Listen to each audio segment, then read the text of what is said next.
Right sir, ఇంకో caller చూద్దాము. Hello. Hello madam. నమస్తే అండి, మీ పేరు?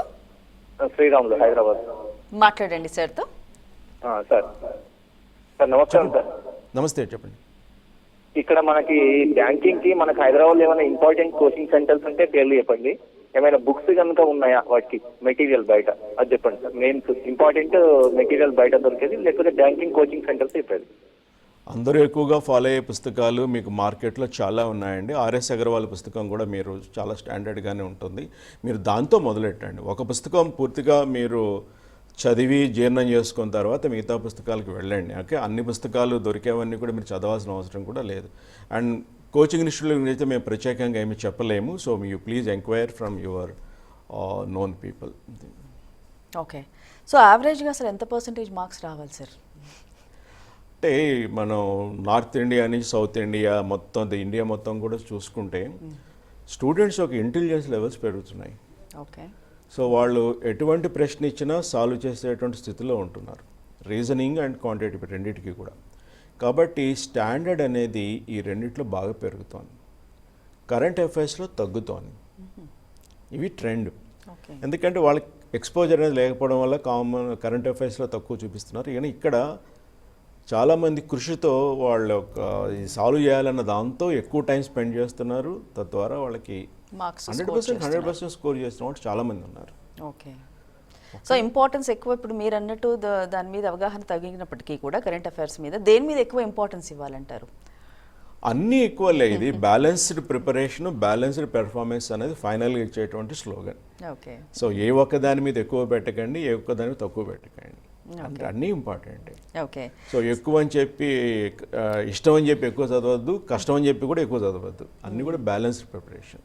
ఇంటర్వ్యూస్లో జనరల్గా అసలు అటెండ్ వెళ్ళగానే అసలు ఎలాంటి క్వశ్చన్స్ అడుగుతారు సార్? అసలు interview is more like A personality test అండి, నాలెడ్జ్ టెస్ట్ అయితే కాదు.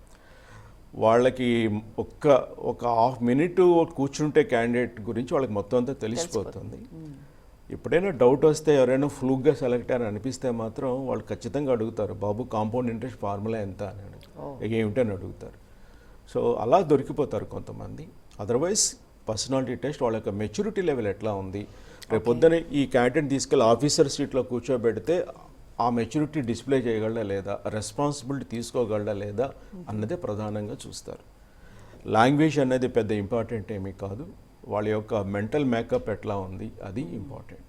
ఓకే, సో ఇప్పుడు ఈ వర్బల్, ఈ నాన్ వర్బల్ రీజనింగ్ కూడా ఎలా ప్రిపేర్ అవ్వాలి సార్? అసలు మనకి వెర్బల్ నాన్ వెర్బల్ అనేది బ్యాంకులు ఇప్పుడు అడగటం లేదు. సో ఒక రకంగా 12 ఏళ్ళు అవుతుంది తీసేశారు. ఒకప్పుడు క్లరికల్ ఎగ్జామ్ అంటే ఓన్లీ నాన్ వెర్బల్ క్వశ్చన్సే ఉండేవి రీజనింగ్లో.